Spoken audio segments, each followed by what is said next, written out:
Viewer discretion is advised.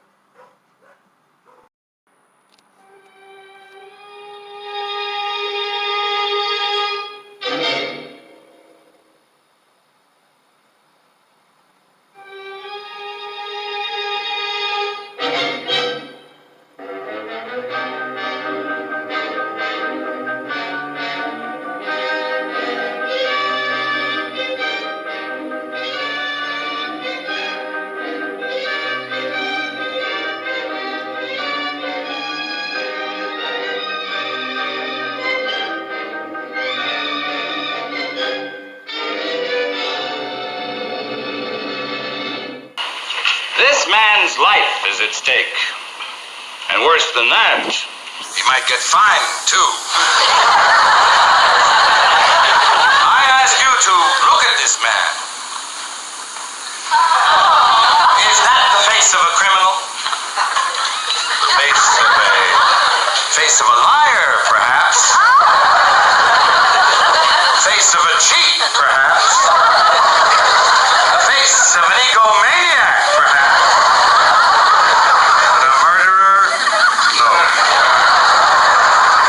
Ladies and gentlemen of the jury, Do you trust HPD with their investigation? Not totally. Somebody made a bad mistake. Somebody needs to pay. They need the answers. Everybody, thank you all for your patience. First and foremost, I want to just say right off the bat that no officer has died, and folks are trying to start those rumors, so I want to say that right off the bat. Before I make some specific comments on what occurred tonight, Mayor Turner and the council members here, Mayor Turner will open up the briefing. Mayor? Let me just start off by saying that this has been a tough day for our city, but I certainly want to encourage all Houstonians to pray for all of our police officers who are at Memorial Hermann. This is one of the finest hospitals you will find anywhere in the country. objection, Your Honor. Incompetent, irrelevant, and immaterial. And they are being attended to with the best medical care. So pray for all of our police officers. I will tell you, one of them is either will be discharged if it has not already been. That's good news. And for the others who will be remaining here at the hospital, pray for them and pray for their families. Pray for their spouses, their children, their parents, all of their loved ones, and there are many loved ones that are on the road, en route here. So pray for those who will be flying from outside of the state, and pray for those who are on the road driving in. That's important. Let me also thank EMS and the fire department for the work that they did in getting all of them here to this hospital in very quick time. Let me tell you, let me commend EMS, Chief Pena, the fire department, all of them who responded to our police officers in that moment of need and got them here in very fast time so that they could be attended to. I want to thank the Houston Police Department and others for clearing the roadway, for clearing the freeway, so that they could bring them, get them here so they could get the care that they desperately needed in a very quick fashion. And then I just want to thank all of Houston for just offering their prayers. Let me just say this. Our job is to keep people safe in our city. And I want to be very clear is that, we do not tolerate any sort of activity, whether it's drug activity, drug trafficking, whether it's whatever it may be. We don't tolerate it in our city. That we want to work night and day to make sure that our city remains safe. We don't want anyone injured in any manner, whether it's a person that's on the street or whether it's a police officer, whether it's a firefighter, a first responder, whoever it might be. And so I'm just very grateful and thankful for everyone who's come together in this moment. I want to thank the members of City Council who are here standing as well tonight, who have left their offices or their homes to be here. I want to say a special thanks to each one of the City Council members. I want to say a special thanks for Tip and Fatita. I want to give a special thanks to the milkman, because without the milkman, I wouldn't get no milk. I want to give a special thanks to the school teachers. Because without the school teachers, we wouldn't get no education. I want to thank the sun for shining during the day. I want to thank the moon for giving me light at night. I want to thank Santa Claus for giving me some Christmas gifts. And I want to thank the Easter Bunny for giving me some Easter eggs. And I want to thank all of you for the coverage that you have provided. But and the medical staff. I really want to thank the medical staff here at Herman Memorial. They are just incredible, and they are giving some fantastic care to these police officers. So, Chief, let me turn it back over to you. Thank you, Mayor, and thank you for always, one of the calls you never want to get as a chief is you've had officers shot, and one of the calls you never want to make to a mayor, to a family member, is that officers have been hurt. So I'm going to go over the incident real quick, and we've had a second officer involved shooting in Northside, and I don't know if you guys want to hear about that or not, but I want to focus initially on this first shooting. So at about 4:15 p.m., narcotics group 15 from the Houston Police Department, who was working an investigation involving the sales of narcotics out of a residence on the 7800 block of Hardy Street. Objected to on the grounds that the question calls for hearsay testimony, that it calls for a conclusion of the witness, that it is not the best evidence, and furthermore, it is incompetent, irrelevant, and immaterial. Sustained. Responded to Hardy Street as a team of about a dozen narcotics officers and about a half a dozen patrol officers from the East Side Division. The patrol officers were there to provide support and obviously to provide the uniform presence for this operation.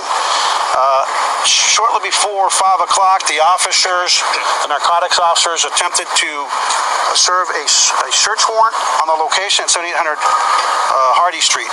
They announced themselves as Houston police officers while simultaneously breaching the front door of the residence. Objected to on the grounds that the question calls for hearsay testimony, that it calls for a conclusion of the witness, that it is not the best evidence, and furthermore, it is incompetent, irrelevant, and immaterial. Sustained. And while the police car, the marked police unit with uniformed members as well as the police officers or the police garb also hit the siren to make sure everybody can and hit the lights so they knew that the police officers were there. Immediately upon breaching the door, the officers came under fire from one or two suspects inside the house. Objected to on the grounds that the question calls for hearsay testimony, that it calls for a conclusion of the witness, that it is not the best evidence, and furthermore, it is incompetent, irrelevant, and immaterial. Sustained. We're not sure how many of the suspects fired this time. As you can imagine, it was a pretty chaotic scene over there, and the investigation's unfolding.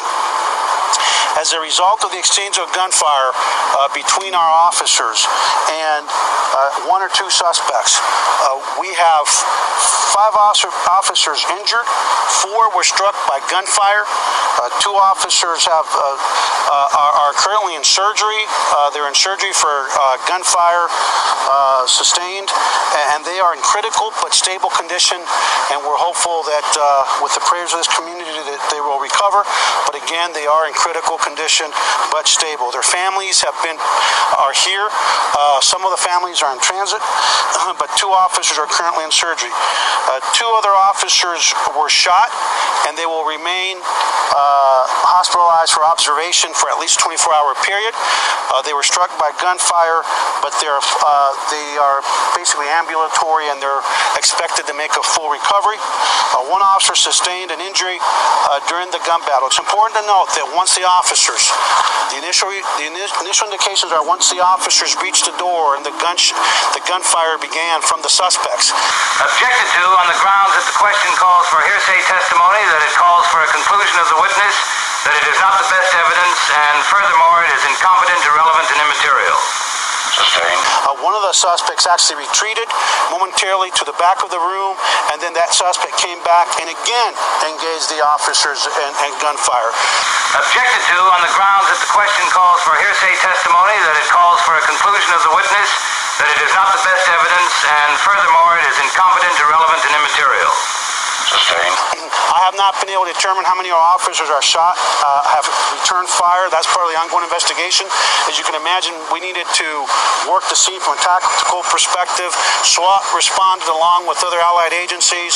We established a pretty hard perimeter, and once you had 5 officers injured, 4 shot, and 5 believed to be shot at the time, we had to slow down and actually turn it into a very methodical, tactical operation.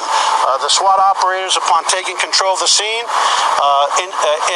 utilized 2 different robots to go into the residence and to actually help search the residence. 2 suspects were struck by return gunfire by members of the Houston Police Department. Those suspects, once we were able to render the scene safe by SWAT, were pronounced deceased at the scene from the return gunfire from the officers. I want to personally thank the Houston Fire Department. They're phenomenal partners. The care and the concern and the love that they showed and displayed for our officers and their families was second to none. Steve Pena runs a world-class organization, and I also personally want to thank, on behalf of all the men and women of the Houston Police Department, the staff that you see behind them. We are so blessed to live in a city with medical facilities that people from around the world that of well means come here because they know that these hospitals, this institution of hospitals, are really second to none. I really believe as a result of their excellence, our officers couldn't be in better hands. I also want to thank Life Flight, and I'll call Chief Pena here in a minute to update you on who was how many were transported by Life Flight and by ground. And I also want to thank our members of the Houston Police Department. It's important to note this investigation began, and I was talking to the council members and Stardig and Gallegos and Dwight Boykins and the mayor that they received emails. We receive emails. We receive complaints. Our eyes and ears are truly the community that we serve. We could not do what we do without the community we serve. This all began because a neighbor had the courage to say, we're not going to put up. We think that they're dealing dope out of this house. Objected to on the grounds that the question calls for hearsay testimony, that it calls for a conclusion of the witness, that it is not the best evidence, and furthermore, it is incompetent, irrelevant, and immaterial. Sustained. And we don't just ignore that. We immediately passed that on to our narcotics division that began this investigation, was able to actually determine that narcotics dealing, street-level narcotics dealing, black tar heroin was being dealt out of this, and we know the poison that's killing so many kids, not only here in Houston, but around the country. They immediately started an investigation, and that's what they were there tonight. They were there to execute a search warrant, and unfortunately, as we know, ironically, the mayor and I had our press conference today, and Tillman Fertitta, the chairman of the police foundation, Houston Police Foundation, we were celebrating 2 things today. One, at the Houston Police Academy, we're celebrating the groundbreakings right behind me there. He's being shy. The groundbreaking of a tactical village that again is the result of a $10 million investment by the people of this community and their police department that tells you the kind of support we have. And 2, we were there to celebrate the fact that despite the fact that this police department in 2019 has 300 fewer officers than we had 20 years ago, about 500,000 more people, our men and women, we said it then and we'll say it again, they don't make excuses, they make a difference. And what you saw today with these officers showing that they have the courage, the guts, and the perseverance to do what they need to do to keep this community safe. Yeah, first of all, let me just thank the community. The outpouring of support has once been amazing, and it shows why Houston's the greatest city in the world. I want to thank Lieutenant Governor Dan Patrick, who already contacted us to make sure these officers are doing all right. And I want to thank all of our partners at HFD, all the officers out on that scene, who all played a crucial role in getting them down here. And certainly thank you to the medical staff, the world-class medical staff here that are taking care of our officers. But now I want to speak on behalf of the 5,200 brave men and women of the Houston Police Department and the other 800,000 police officers that are working these streets every single day, putting their lives on the line. We are sick and tired of having targets on our back. We are sick and tired of having dirtbags trying to take our lives when all we're trying to do is protect this community and protect our families. Objected to on the grounds that the question calls for hearsay testimony, that it calls for a conclusion of the witness, that it is not the best evidence, and furthermore, it is incompetent, irrelevant, and immaterial. Sustained. Enough is enough. And if you're the ones that are out there spreading the rhetoric that police officers are the enemy, well, just know we've all got your number now. We're going to be keeping track of all of y'all, and we're going to make sure that we hold you accountable every time you stir the pot on our police officers. We've had enough, folks. We're out there doing our jobs every day, putting our lives on the line for our families. Enough is enough. Now, please, keep these officers in your prayers. This guy, Jamaldi, in my opinion, is evil and heartless.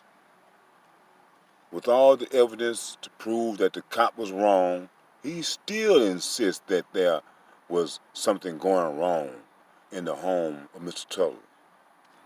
In this next interview, Jamaldi repeats the same answers over and over. The guy is a robot. He had a prepared statement. Regardless of what you ask him, he was going to say the same things over and over. And these people, these police officers, they don't see the average citizens as people. They only see cops, firefighters, attorneys, judges. They only respect certain people. But the average citizens, they get no respect. They don't get the benefit of the doubt like these bad cops do. He keeps saying over and over how many good cops there are on the streets. But at one time you said that this guy, Gerald Goines, was a good cop. How many more cops are in uniform that you have not found out or at least caught are the ones like Gerald Goines, who's just so off the rails that he gets himself caught up? Stop pretending as if there are no bad cops. They're all the good. We all know that's a damn lie. You said that you are tired of cops having targets on their back. But after listening to your interview, it is no surprise why you have targets on your back.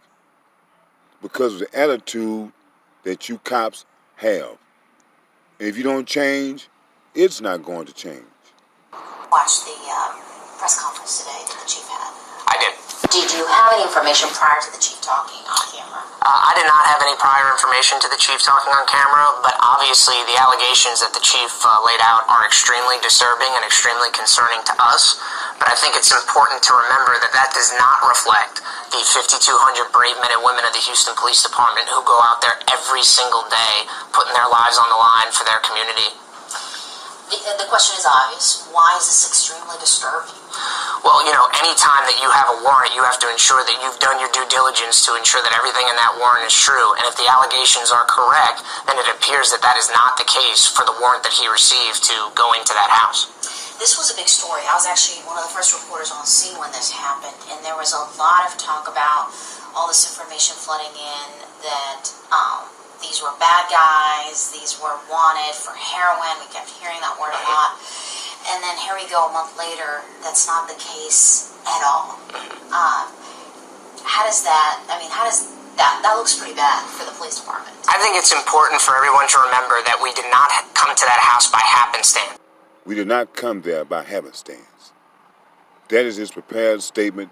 He is going to repeat that over and over, no matter what the interviewer asks him. That is going to be his reply. So we received a call where a mother had called in concerned that her daughter was at that location doing drugs, and officers actually went out to that scene. So it wasn't as if we picked that house by random. And it appears that an investigation took place. However, we know that some things were probably going on bad at that house, but that our officer, it appears, did not do his due diligence to ensure that everything was correct that went in that warrant. That entire neighborhood, the day after that shooting happened, we're pretty confident that these people, some of them knew him well, but they were quiet people, they were kept it to themselves, and there were nice people that interacted with everybody in that neighborhood. You say this was not just a random thing where they just popped up at their house, but now you have 2 lives lost from a mistake, from a negligence. Could you you agree was negligence on the officer's part? Well, listen, I think it's important for everyone to remember, we did not just pick that house by happenstance. We have call slips. We have 911 call. We have all of these things confirmed that there was someone that called that said there was drugs being done inside the house. You know, we still believe that there was some bad things going on in that house. Obviously, there were narcotics found inside the home. But that it appears our officer did not do his due diligence to ensure that everything was done properly for that warrant. What do you have to say today about knowing there was a mistake, and as a result of that mistake, 2 people are dead? Well, obviously, anytime there is a loss of life, it is a complete tragedy. But it's important for folks to remember, it wasn't by chance that we came to this house. It wasn't by happenstance. They had information that led themselves to believe that there was illegal activity going on inside of that house. We still believe that there was some bad things. There were narcotics found in the home. However, it appears that our officer did not do his due diligence in order to ensure that they had a proper warrant to do that. But it is not indicative of the 5,200 brave men and women of this department who go out there every single day and do the job the right way. When this came out today, what kind of message do you think this sends to the community? I mean, the community is very upset by this. Well, of course, I would expect people to be upset, but I think it's important to remember that our officers go out there every single day. They put their lives on the line for their community, and they do the job the right way. And us here at the HPOU are going to be supportive of any policy reviews or changes that need to be made to ensure that something like this never happens again. Okay, I think this is my last question. Let's go back to that day when you talked, and I think you were very heated with emotion. You're law enforcement, you're representing police department, and a lot of the police officers really supported when you talked about we're tired, but now do you think you spoke too soon at that point when you said, I'm sick and tired of these dirt bags and we've got your number, we're tracking you? Do you kind of feel it was too soon to say that, or after finding out all these facts now that came out, or do you still stand by that statement? Listen, I think it's important for everyone to remember, we did not come to that house by happenstance. We had calls that showed that there was illegal activity going on there. We believe that at the time the officer was doing his due diligence to make sure that they had that warrant and did it properly. But now it appears that they did not. But we still believe that there were some bad things going on inside of that home. But even if it was bad, maybe the outcome of what happened wasn't right. I mean, even though it was bad, maybe it could have handled differently. Maybe the cop could have did his job a little bit better that day, but that didn't happen. And now you have other communities or other people in the same community worried about, are they going to get it wrong this time? Am I going to be the next house? Because, that area does have some drug activities. I mean, people will tell you. So that's kind of concerning. I know that you said that these people were doing illegal activities in there. They did find drugs in the house. But I mean, that does not compare to the fact of this other officer didn't do his job correctly, and that's why they ended up there, and that's why 2 people died. Obviously, if the allegations are correct, it's extremely disturbing and concerning that somebody would do a warrant improperly. But we weren't there by happenstance. We had received calls previously, and as I said earlier, we will support any policy reviews or changes that need to be made to ensure something like this never happens again. Okay. Anything else you'd like to add? I'd just like to remind the community that one officer's actions is not indicative of the hard work that 5,200 brave men and women put in every single day protecting the community they love. What's the lesson here, I guess? I think the lesson is always to make sure that you are doing every single thing properly, and even though there may be illegal activity going on, even though there may be things that are going on wrong inside a house, everyone needs to make sure that they do their due diligence to ensure that everything is done properly. Since the deadly shootout, neighbors on Harding Street have defended Dennis Tuttle and Regina Nicholas since the allegations surfaced that they were selling drugs. Because we all know that they're not the drug dealers. We all know that they're not bad people, and we all know that they don't hate cops. They don't hate cops. Friday, we learned the lead narcotics officer on the case is accused of lying on the affidavit which led to the shootout. Many people are upset, and all eyes are on HPD to get to the bottom of this investigation. We owe an apology to this community just for the fact that we lied in an affidavit. That not we, a person lied in an affidavit. And I'm angry about that. I know just because there's one sour apple in a bunch doesn't mean they're all sour. But at the same time, it's not just one man pulling and saying, hey, go do this. They all should have done their homework. I'm saddened about it, okay? That was my friend for 30 years. Robert and Tu moved across the street from Dennis Tuttle in the 80s, and he saw him for the last time walking the dog minutes before the shootout. 15, 20 minutes later, I was sitting right here, and all I heard was a boom, boom, boom, boom. All these shots. The police chief says Tuttle shot 4 officers after they broke open his front door and shot and killed Tuttle's pit bull that charged them. Robert says there must have been some misunderstanding. If he would have known it was the police, he would have never shot. No, he obeyed the law. I tell you, he's a straight guy. Tuttle, a former Marine, and his wife Regina Nicholas were both very sick, many neighbors told us. Regina had cancer, and Dennis suffered from a variety of mental and physical problems.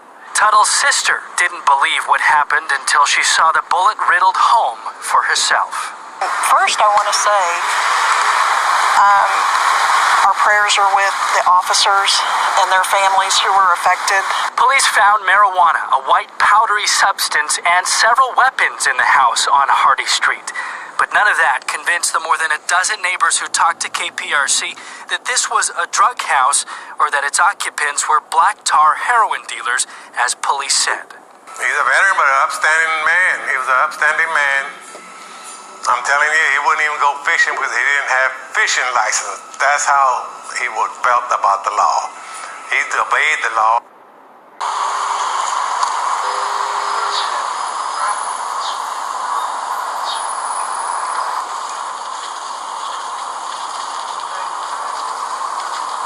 What I waited was when I heard all this shooting going on, and I opened the door, and I thought it was here in my driveway.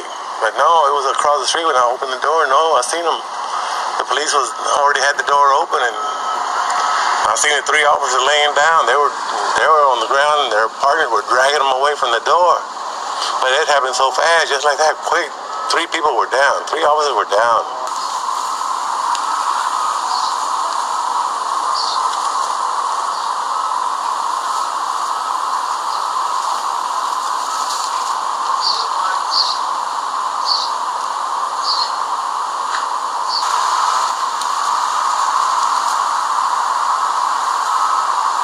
No.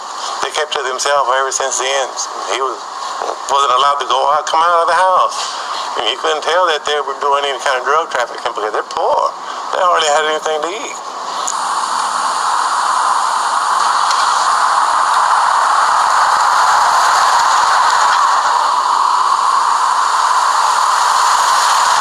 He was a machinist, and he's a Vietnam veteran. And he wouldn't hurt nobody that I know of. No, not Dennis. If anybody did the shooting, it had to have been her.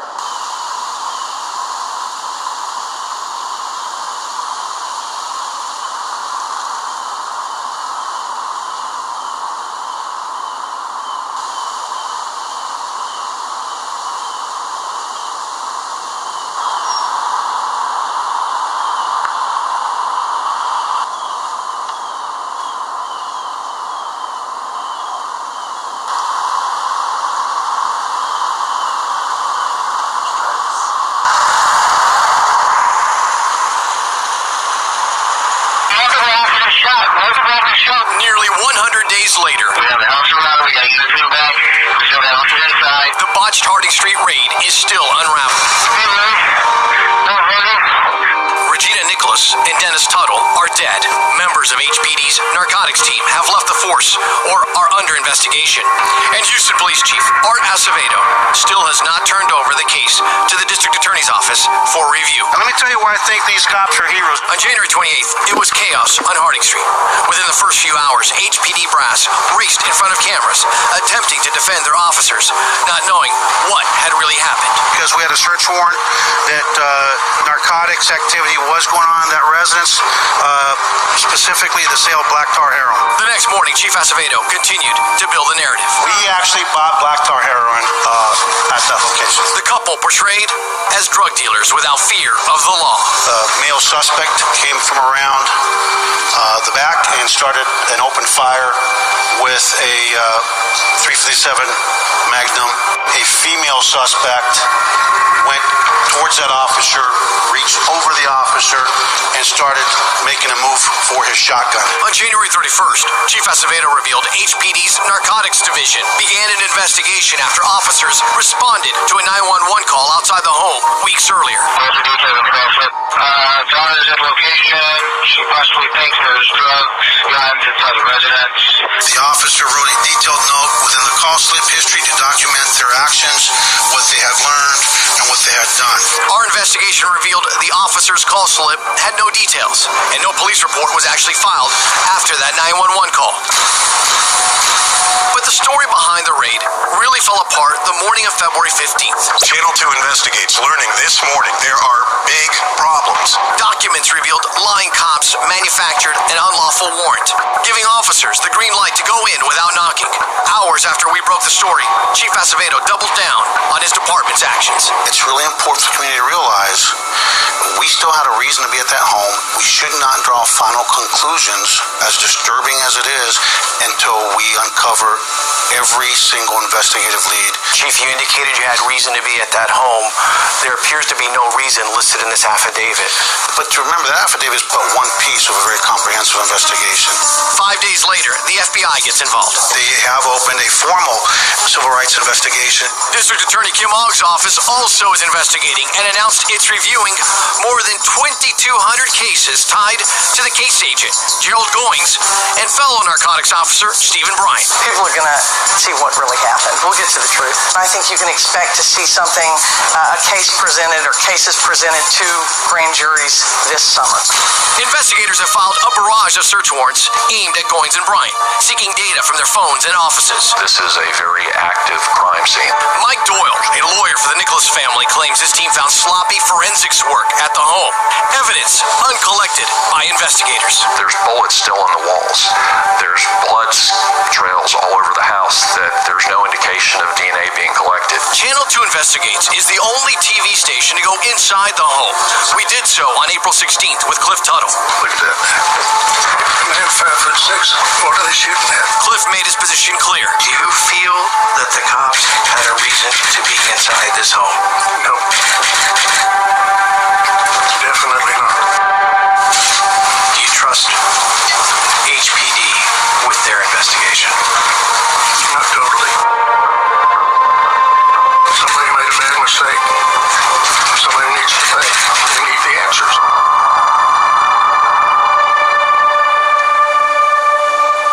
And tonight our investigation continues with a look at how this story has changed over the past few weeks. Leading off our team coverage tonight, Channel 2 investigator Mario Diaz, live in our newsroom. Mario? Bill, that affidavit is a sworn statement by an HPD investigator. It reveals a changing storyline, which on a bigger scope has been a consistent theme in this investigation. From day one, when I joined this police department, I told my people that if you lie, you die. Houston Police Chief Art Acevedo last Friday afternoon, stressing the importance of truth following the bombshell report by Channel 2 Investigates showing narcotics officers lied before and after the drug raid that resulted in the deaths of Dennis Tuttle and his wife Regina. Thus far, it appears that there are some material untruths or lies in that affidavit, and that's a problem. The problems began on the night of the raid, January 28th. They announced themselves as Houston police officers while simultaneously breaching the front door of the residence. We later learned the warrant requested by officers was a no-knock warrant. The reason? Narcotics activity was going on in that residence, specifically the sale of black tar heroin. The warrant alleged the people inside were drug dealers armed with semi-automatic handguns, a claim Acevedo repeated on the night of the raid. Semi-automatic is all I have. I don't have anything other than semi-automatic. Not true. The next morning, Acevedo backpedaled, reporting no handguns at the scene, listing only rifles and shotguns. At the same news conference, the chief announced, "We actually bought black tar heroin at that location." Not true again.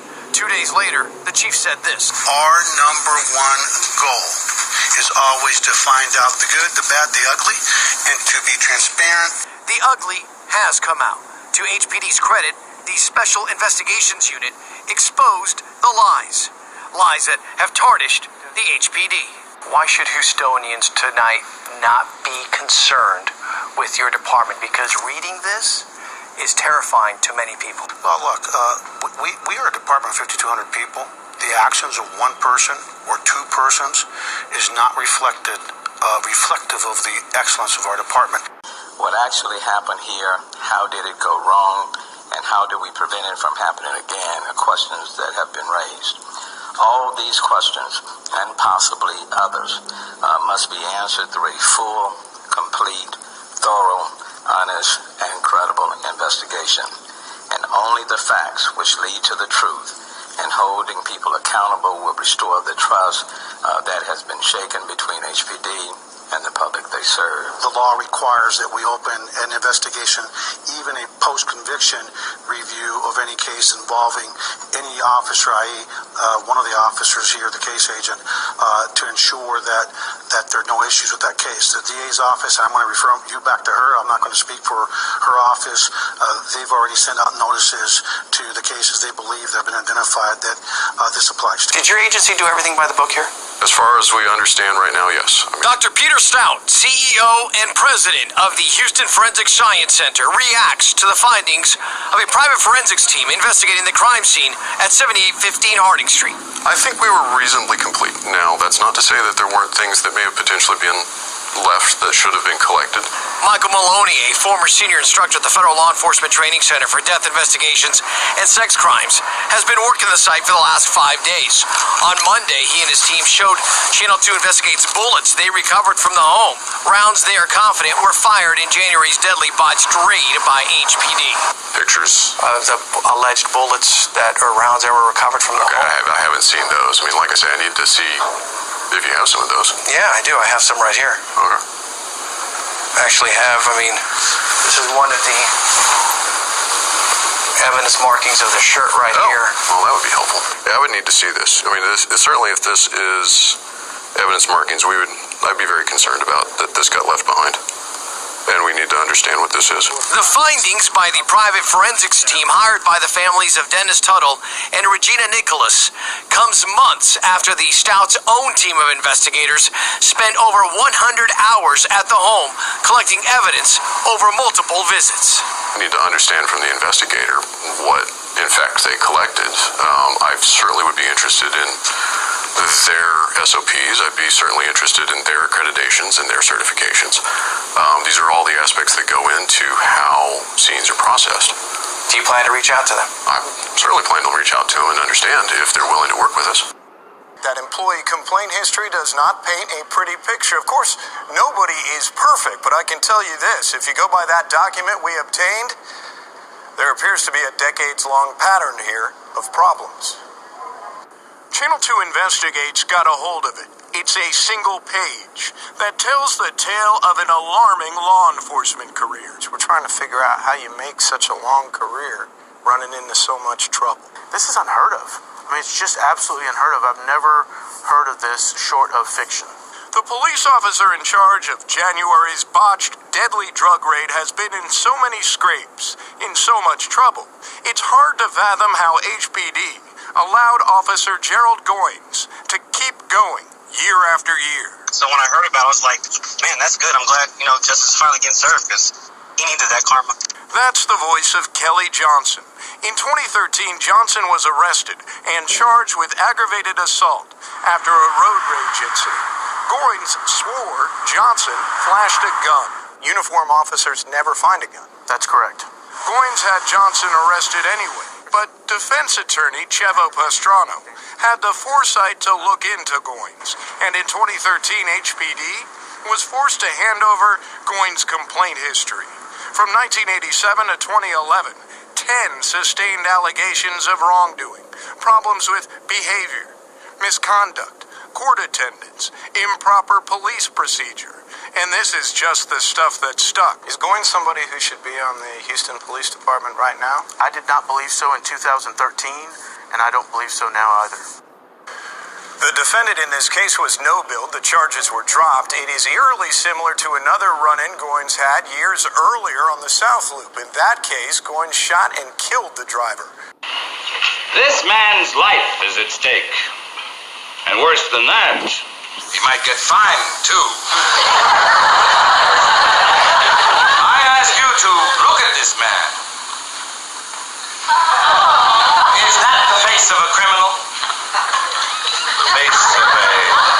Face of a liar, perhaps. Face of a cheat, perhaps. The face of an egomaniac, perhaps. But a murderer? No.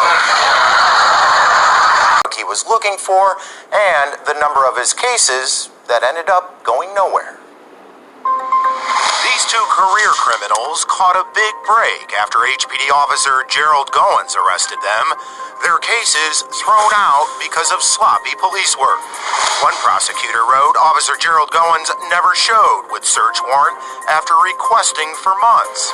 Another complained been waiting for months for officers to update the offense report. Still has not been done. Is that acceptable? Obviously not. Dr. Jim Dozier is a former Houston police officer, DEA agent, and county prosecutor. There needs to be better oversight of what that officer was doing. Of 109 search warrant cases filed by Officer Goines, 20% were dismissed for evidence issues or no probable cause.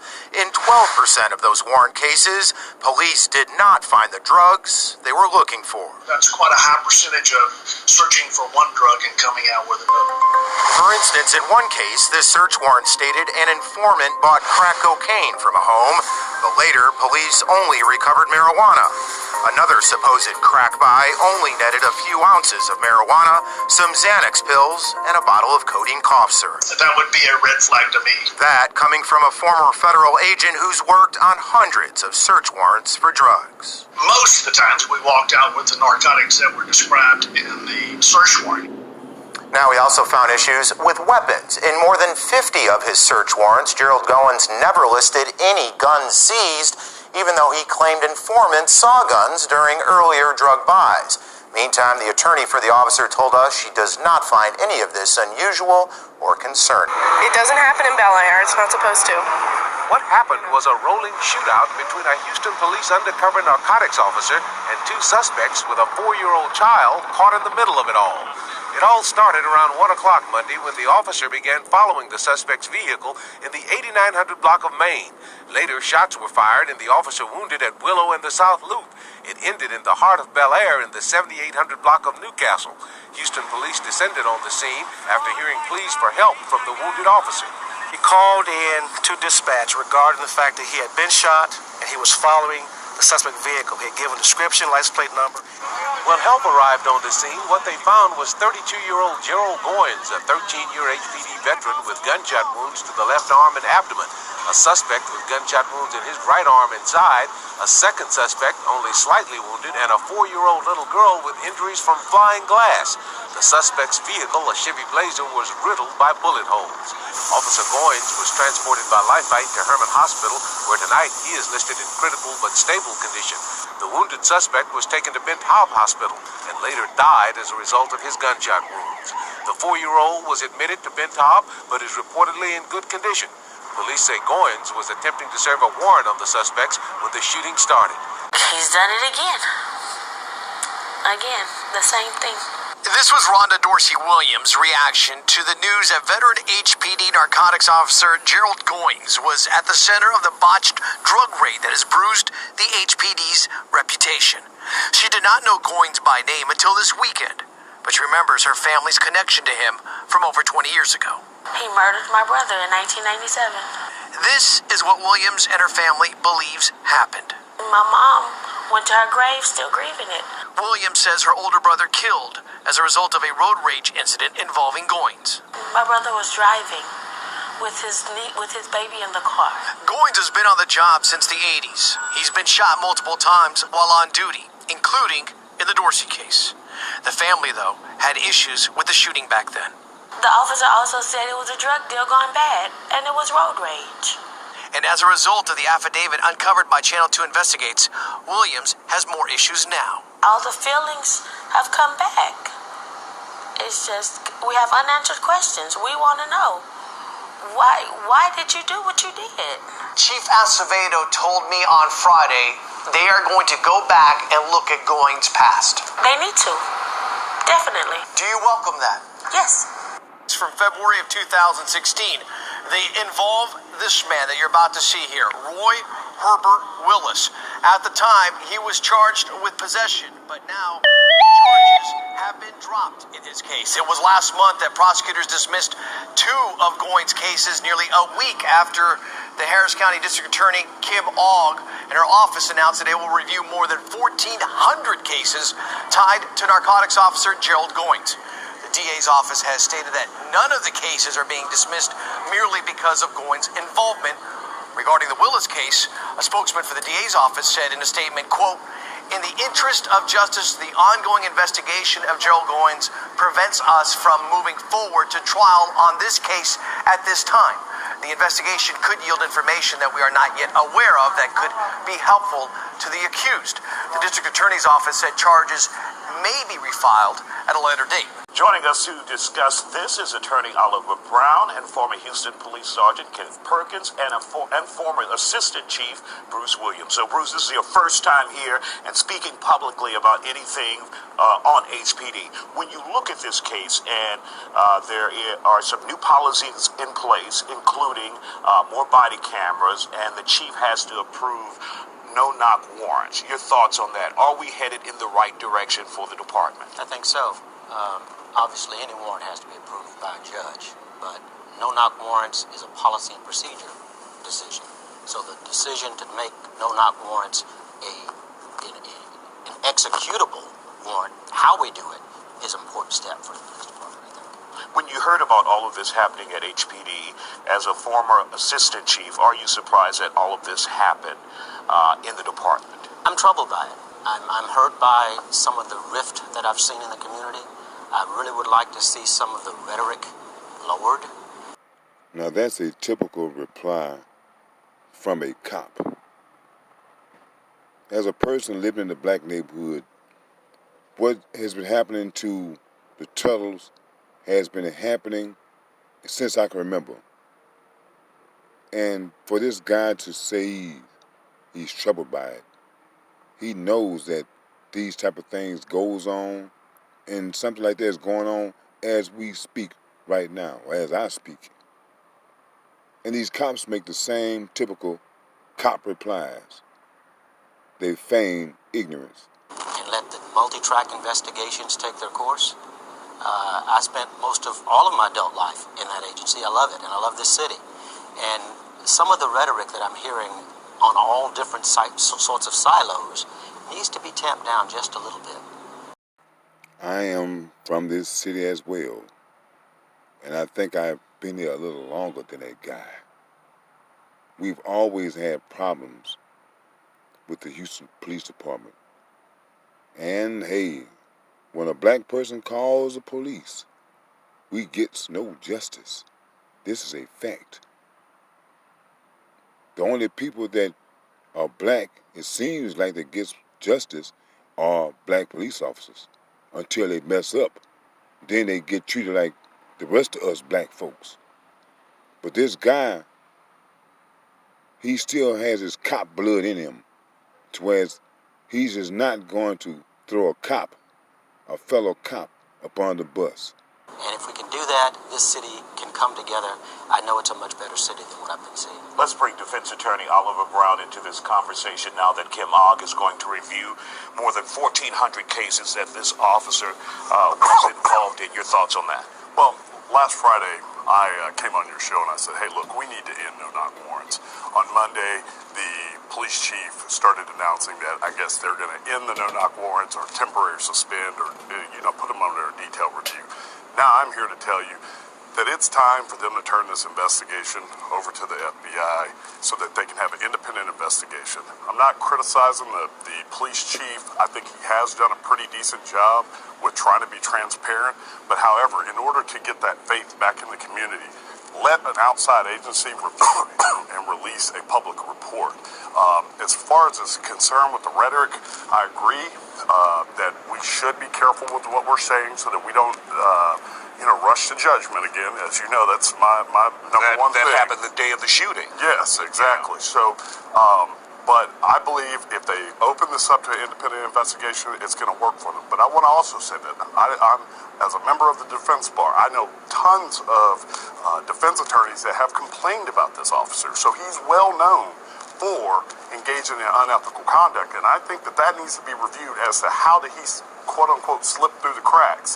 Or was this, there's a culture that has been developed where people that are speaking out against bad cops, that they're being silenced within HPD.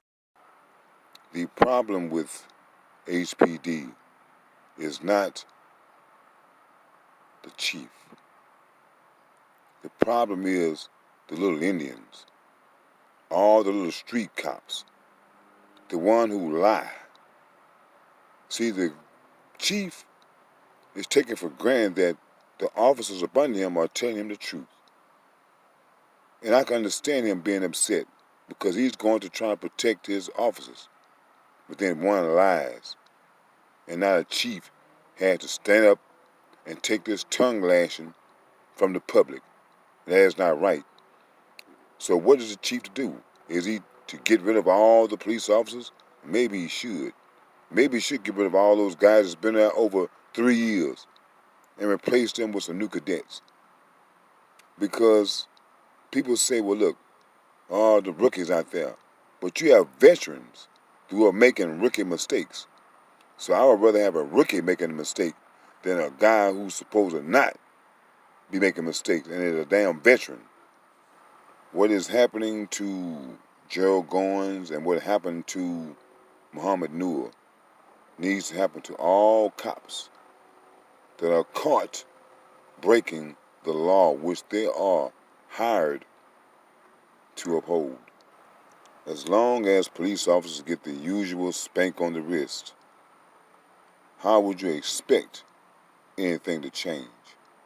And we only saw a portion of his record with HPD that was from 1987 to 2011, and there were 10 sustained incidents on there.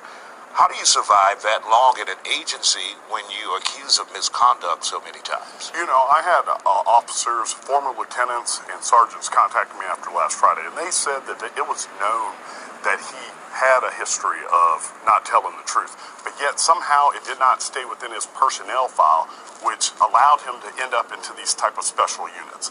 It's my understanding, and I can be corrected if wrong, that if they have this in their file, they can't, for dishonesty, they're not going to allow them to end up in a special unit like an undercover operation, which requires the utmost trust in the community. Sergeant Kenneth Perkins, we know you're not feeling well tonight, so we'll go easy on you here, retired from the Houston Police Department. When you take a look at the changes that the chief is putting in place and the review of 1,400 cases that Officer Goines had a role in, are we going in the right direction in your opinion? I believe we are. You know, Isaiah, I guess he wasn't actually sure. Like they rushed to judgment about the guns and the type of weapons and all this sorts of things. They really, you know, wasn't actually certain about what actually transpired. But I'm glad that he decided to just take his time, let the investigation take its course, and I think we need to focus more on that. Now, and I said once before about reviewing of the policies and procedures and the Texas local government code, as well as something, the revision of the penal code. But the penal code, I believe it's 37.10, and it talks about tampering with government documents and things of that nature. But I believe he's heading in the right direction. We got to at least give the people time, give them a chance to try to make this thing work and see what happens. Chief Williams, if you could take a look at this case, what other changes, if any, would you make at HPD to ensure this wouldn't happen again? If he doesn't say aggressively prosecute and convict these cops that are caught breaking the law, all he's saying is a bunch of double talk. Let me be clear out on the outset. I haven't had a chance to look at anything in this case. I haven't had a chance to look at any investigative files. But policies and procedures are in place for a reason. We follow those, we let the multi-track investigations continue their course and reach their conclusion. Emotions, I know, are high at this point in time in terms of policies that I would change. I think the chief is already addressing those. He's doing a very good job of doing that. as far as rebuilding trust in the community, Lee P. Brown started that. He pulled this department kicking and screaming in the 80s into neighborhood-oriented policing. We've got to get back to that in order to build bridges and trust in this community again. There has been those who are in politics, those who are in criminal justice, calling for the resignation or the termination of the police chief. Your thoughts on that, Oliver Brown? I don't think he should be terminated. I think he's done a good job as a police chief. I know that this is kind of a crisis, but I do think that there are some people that are maybe a little bit under him that need to be reviewed, and he needs to do a review of the people that are close to him. Maybe not the assistant chiefs, maybe a little bit down the chain of command, such as the lieutenants and sergeants that are aware of this stuff, because not all that information is filtering up to the chief. And I think he's done a good job at representing the community. You know, he's been out there, outreach within the community. He's very visible. I don't think him resigning is the answer. I think him just continuing an internal review of his department and finding any errors and releasing it so they can be corrected, but not a resignation. Well, we want to thank you, gentlemen, for coming on the Fact Uncensored. We appreciate your insight. One key answer desired: why does Chief Art Acevedo feel that officers still had reason to be in the home if lying cops manufactured a warrant? To this day, no reason has been presented. Meanwhile, narcotics officers Gerald Goines and Stephen Bryant retired after being relieved of duty. Also relieved of duty, Angel August, an officer involved in the internal investigation. Moving forward, HPD's Narcotics Division will have a new leader effective May the 18th. Channel 2 Investigates has learned that HPD Commander Paul Fallis is being transferred to Hobby Airport. HPD says Mental Health Division Commander William Staney will be taking over narcotics. It is all part of a department-wide shuffle involving 10 commanders, according to HPD, and Villa Dominican Commander Fallis was recently transferred to Hobby Airport. This is Paul Collins. He was arrested last year, allegedly, in a search warrant involving questioned and troubled Houston police officer Stephen Bryant and Gerald Goines. He was charged with a drug crime, something he says he did not do. Now, his charges have not been dismissed. He had a regular court appearance today. They reset the case, but given what's taken place, there could be big changes to his case. He's hoping this case gets dismissed. In fact, he told us he's been waiting for the media to get to him. Well, I was waiting on you guys to get to me, to let me know that, you know, these guys are bad cops. I've been waiting on it. It's a blessing right now that you guys put me, you know, in front of me right now talking about the story. But it's happened to a lot of young men in the Fifth Ward community. Today, Paul Collins walked out of his court appearance wondering if he'll be the latest drug case involving Officer Gerald Goines and Stephen Bryant to be dismissed. It's really sad. You know, they don't take that show on the road. They just bring it to the black communities. As he waits, the true breadth of the expanding investigation since the Harding Street raid on January 28th is truly shocking. Eyewitness News introduced you to the family of Reginald Dorsey, killed during a 1997 confrontation with Officer Goines. We also talked to the family of George Bernard, shot during a no-knock raid that left him in a coma.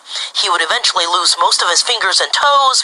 Within the last 2 years, cases range from Willie Gray, a 72-year-old cancer patient who didn't even live at the home where the search warrant was executed. You never had 3 pounds of pot. No. You weren't even living in the house. Gerald Goines needs life in prison. Arresting a 70-some-year-old man. This man, he has no heart.